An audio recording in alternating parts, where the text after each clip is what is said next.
Okay, folks, as promised, one of the most important vitamins out there is vitamin K2.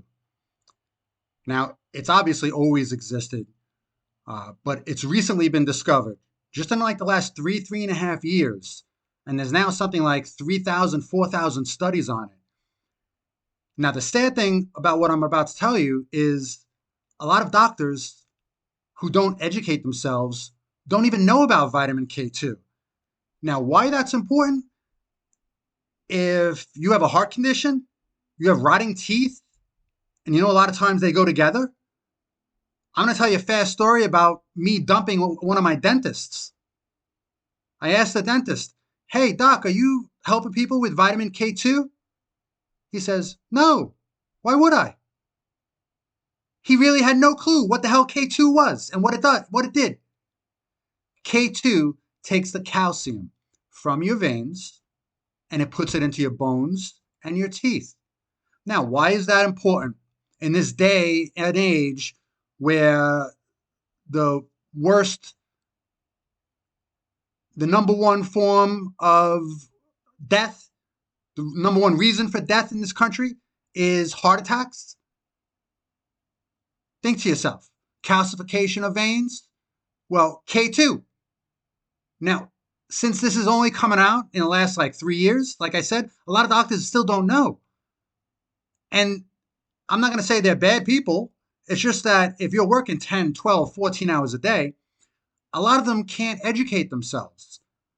And some of them went to medical school 20 years ago, which means 20 years ago, they took a whole 2 hours on nutrition. Some of them don't even know what the hell vitamin K is. And they're your doctor. And if they're your heart doctor, you can be in trouble. So before I continue, let me just say, before you change anything on your health, please consult with your physician. This is intended for information purposes only. I'm going to show you some clips from some of the experts, people who will cite specific studies and stats and all that. All I want to do is to inform you. Get yourself informed. Look up everything. Everything that I tell you, everything that Dr. Berg tells you, everything that anyone tells you, you verify with multiple people because it's your health. The bottom line of what you're going to hear here is vitamin K2, especially the MK7 version. That's important. You can buy it right online. You can get it at Amazon. I don't make any money from anything. I'm not even going to promote any specific brands. I'm just telling you, you need to take that along with D3. And if you do, you're doing yourself a world of good. All right, so let's just jump into this with a couple of quick clips for you. Clip number 1.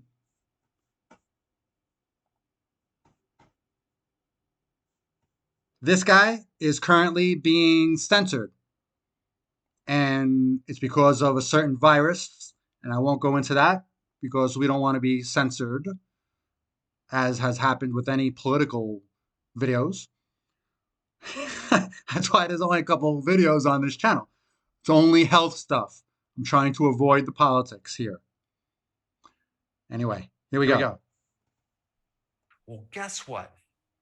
Vitamin K2 is a vitamin that was recently discovered. Now, when I say discovered, I mean that it's been there all this time. We just did not recognize it. And vitamin K2 is involved in this differentiation problem. If you have sufficient vitamin K2 in your body, you're going to inhibit this calcification problem.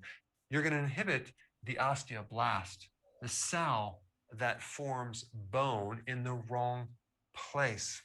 So vitamin K2 is a potent stimulator of a certain protein called matrix GLA protein. And this protein inhibits vascular mineralization and is dependent on K2. So if you don't have K2, this protein is not going to inhibit vascular mineralization or calcification. Vitamin K2 is becoming more and more popular. There's over 3,500 research papers on vitamin K2 that you can look up.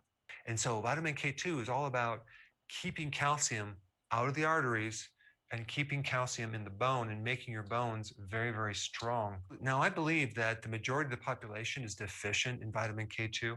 at least subclinically, okay? And I'm going to tell you why in the next section. All right, why are we deficient in vitamin K2? Well, what's interesting about K2, it's made by bacteria, okay? It's different than vitamin K1, which actually comes from leafy greens. And so vitamin K2 is made by bacteria. In fact, even in your gut, you can convert vitamin K1 to K2, okay, if you have the right microbes. So if you have gut problems, okay, and you don't have the right microbes, you can't make this conversion. That's number one. Also, as far as an absorption problem, vitamin K2 is a fat-soluble vitamin, which means it's dependent on bile, okay, which is produced by the liver. And if your liver is fatty, which you can pretty much tell if you have a fatty liver if you have a belly, okay? If you have belly fat, you have a fatty liver. The more damage to the liver, the less bile you're going to make and the less K2 you're going to absorb. If you don't have a gallbladder, if you have a congested gallbladder, if you have gallbladder problems, if you have a bile deficiency, you will also have a problem absorbing vitamin K2. If you have inflammation in your gut, if you have gastric bypass surgery or some type of problem with your gut, that can inhibit your absorption of K2. Also, if you don't have enough fermented foods, you could be deficient in K2 because certain microbes in the fermentation process can actually make vitamin K2. So let me give you some examples. We have natto, which is a fermented soybeans. I think it's very popular in the East, not in the West. Sauerkraut has K2. Okay, you know what that is. Cheese is a fermented product. Raw cheese, especially if it's hard cheeses or soft cheeses from Europe, because usually they have raw milk cheese, you're going to have a good amount of vitamin K2. If you actually can get raw butter, okay, and grass-fed butter, you have a good amount of vitamin K2. And guess what? Butter is a fermented product, okay? And then, of course, we have kefir, which is one level above yogurt. If that's made from grass-fed animals, you're going to have a good amount of K2. And of course, if you're getting conventional yogurt or conventional kefir that is pasteurized and sweetened, you're probably not going to get very much K2. Now, vitamin K2 is also in egg yolks. It's also in beef liver, especially if it's grass-fed. It's in sausage. It's basically in fatty foods. So if you're on a low-fat diet, okay, you might be omitting these right here. Dr. Drew and my wife Susan. Okay. So basically, now you understand why you need some K2. Now, he went into the scientific. This next doctor I like a lot. He just says it. He says everything point blank, and you got to respect that a lot. But this one, and just so you know, the full videos, there'll be a link under the video if you're watching this on YouTube. If you go to that link, it'll have all the full videos. And then, of course, if you're watching this on Rumble, you'll have the direct links, and you can watch them anytime. Well, if you're watching on Whatfinger, everything will be there as well. Go on Whatfinger. It's the greatest aggregate link news site out there. I'm one of the editors. I'm known as Sergeant A. And let's watch this. This one's titled Vitamin K2, the surprising benefits from your heart to your bones. This has been a point of interest since I was a fellow, because we all know that calcium seems to be what's plugging up the arteries. So I have an interest in calcium and with it vitamin K2. So what is vitamin K2? It's a vitamin that's unheard of. K1 maybe, but K2? So today I'm going to teach you about calcium and vitamin K2 and why I'm so interested in it. Because I think that this is a very important chapter in our understanding of what's causing blockages in the arteries of the body. So let's just dive right into it. There was another study done called the EPIC study, and it showed that for every 10 micrograms of vitamin K2 in your diet that you take, there's a 9% reduction in cardiovascular risk. I take that any day. Show me which of my medicines can do that. A few, very few. So in the EPIC study, there was a direct correlation. The higher your intake of vitamin K2, the lower your cardiovascular risk. 9. So if you're consuming 40, 9 times 4. I mean, that's almost 50% reduction in cardiovascular risk. So the references are all listed, and this was an amazing study. There was another study that was also done in Europe, where they showed clearly the amount of coronary calcification. Now, you know that I do coronary scans on all my patients to look for coronary calcification. Because coronary calcification tells you that you got atherosclerosis, there's a direct correlation to mortality, to heart attacks, and that's been well proven. So now this study showed that there's a direct correlation between vitamin K2 intake and coronary calcification. Direct correlation. So this was a beautiful study. It was published in Atherosclerosis in 2009, showing patients with low vitamin K2 intake have the worst coronary calcification, and those with the highest had the lowest amount of coronary calcification. There was another Dutch study that was done, and they looked at 180 micrograms of MK7. MK7, this is the preparation that we use of vitamin K2. And this, as I said before, comes from fermented products. And it showed not only cardiovascular risk reduction, but these patients had much better bone density, less fractures, strength of the bones as well. This was a 2007 study. Then there were further studies done that the patients who were given vitamin K2 supplements, they had improved pulse wave velocities and carotid artery distensibility. So what does that mean? That means it's improving the elasticity of the blood vessels. How does it do that? Well, obviously, if there's less calcium buildup in that artery wall, in the smooth muscle, which I explained to you before, then that artery is going to be more distensible.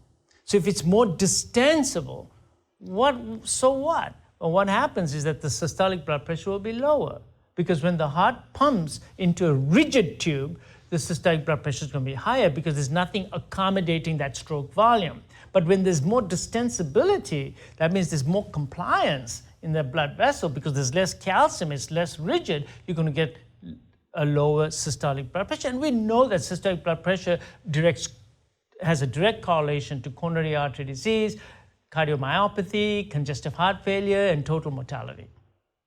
So what happens to a diastolic blood pressure? Diastolic blood pressures, patients given vitamin K2 supplements have a better diastolic pressure as well. Because you don't want a very low diastolic pressure. Because a low diastolic pressure decreases coronary perfusion, because coronary perfusion occurs in diastole.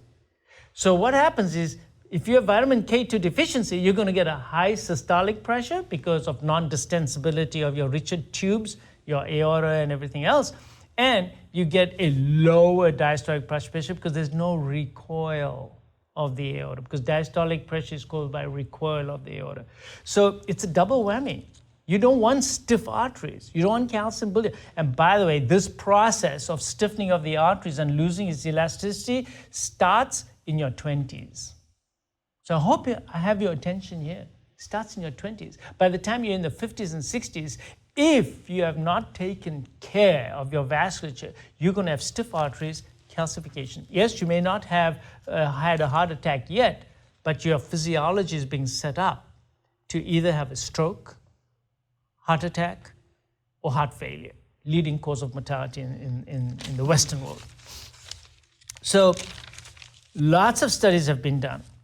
Now, there's another study also with vitamin K2 supplementation. They took a cohort of patients and they gave them vitamin K2, and they found that the increase in the coronary calcium can be attenuated. So the control group showed ongoing calcification. It's so easy to do the coronary calcification scores. And here's a nice picture of it. It shows the calcium buildup again, just to remind you all.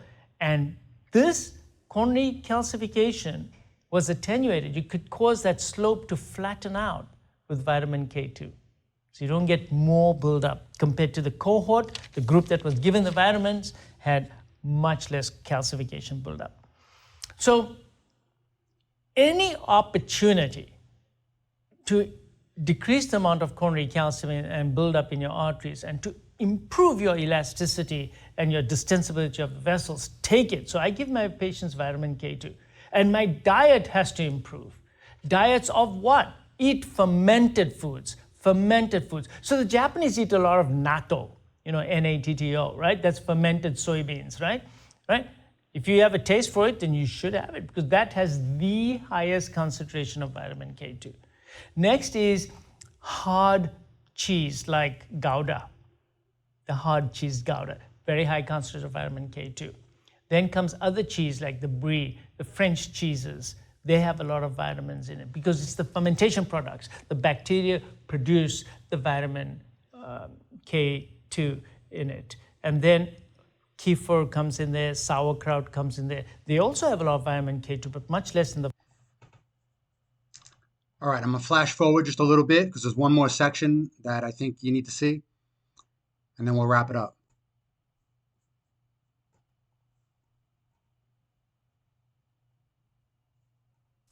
Most people have no clue that in 2023, the best way to make money Stupid on Amazon commercials. is not with. With cancer overall, this huge study showed a 30% reduced risk in cancer in patients who had high levels of vitamin K2 or equivalent in their bloodstream. And as I mentioned before, and I'll mention them again, natto, hard cheese, butter, liver, and cod liver oil. Very high concentrations of vitamin K2 in these. And then prostate cancer. There was a study to show that there was less prostatic cancer and spread of cancer in patients who had the highest levels of vitamin K2 in their body, and osteodystrophy in renal failure patients. So now, one of the biggest problems with renal failure patients is that they get calcification of non-osseous structures. So when they come to me, I see the coronary calcium score is extremely high, the carotids are calcified, the aorta is calcified, the aortic valve is calcified. And again, those patients used to be given calcium.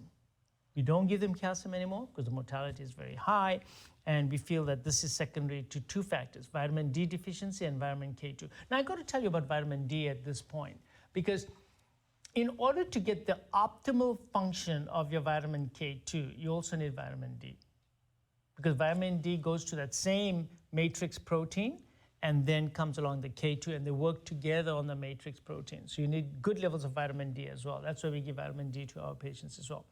So vitamin D's job in the body is twofold. One, it increases the absorption of calcium from your gut. That's what vitamin D does. But vitamin D doesn't then take it and do anything else with the calcium. That job is vitamin K2's job.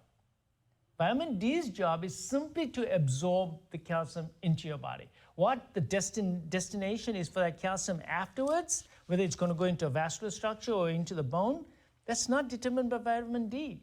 That's why if you have a patient with osteopenia and just give them vitamin D alone, it's not really helping them. But if you look around you, everybody's on calcium supplements and vitamin D supplements, but they're not on vitamin K2 supplements. So this experiment has been gone long enough now. So in spite of, look, all your foods are vitamin D supplemented. There's vitamin D supplementation in your milk. Okay, so now you got the gist of it. And now you know why I've had to fire a dentist and a doctor. You should question your doctor and your dentist.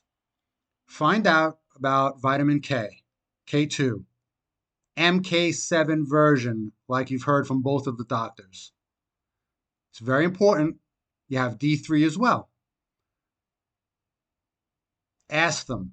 See what your health professionals say. If you run into the same situation that I had and a number of my relatives had, where they still don't know.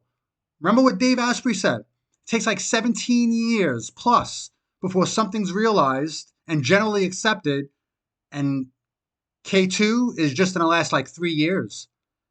So there's a large percentage of doctors out there who have no clue at all. And if they're your heart doctor, they might be contributing to killing you. I mean, let's take a step back and understand what's being said here. So just protect yourself. Information is king.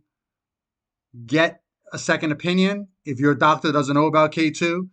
And that's all I'm saying. All right, I'm looking out for you. And then when you realize everything that I've said, verify it all. Spread the word. Tell as many people as possible so your relatives don't have to wait 17 years before their doctors start telling them and they die of some heart attack or who knows what else. All right, so it's good to share information. and help as many people as possible. That's what News Variable's for, to help people make their own decisions in life and just get you on a par with all the experts out there with the latest tech. Because you don't need a medical degree. And always remember, your doctor went to medical school 20, 30, or longer years ago. And they only took 2 hours of nutrition. So they know nothing about nutrition. You need to educate yourself because it's your life. Don't rely on your doctor for everything. Always get a second opinion and always research things. That's how you stay alive for as long as possible. So stay tuned for the next one. We'll give you some more information. Next one is going to be on a little substance called C60 that will blow you away. Have a great one. Thanks for listening to News Variable. You're officially one step closer to shedding the matrix. Be sure to subscribe wherever you heard this podcast so you never miss a future episode. If you enjoyed today's content, please share with others and leave a review. Until next time, this has been News Variable.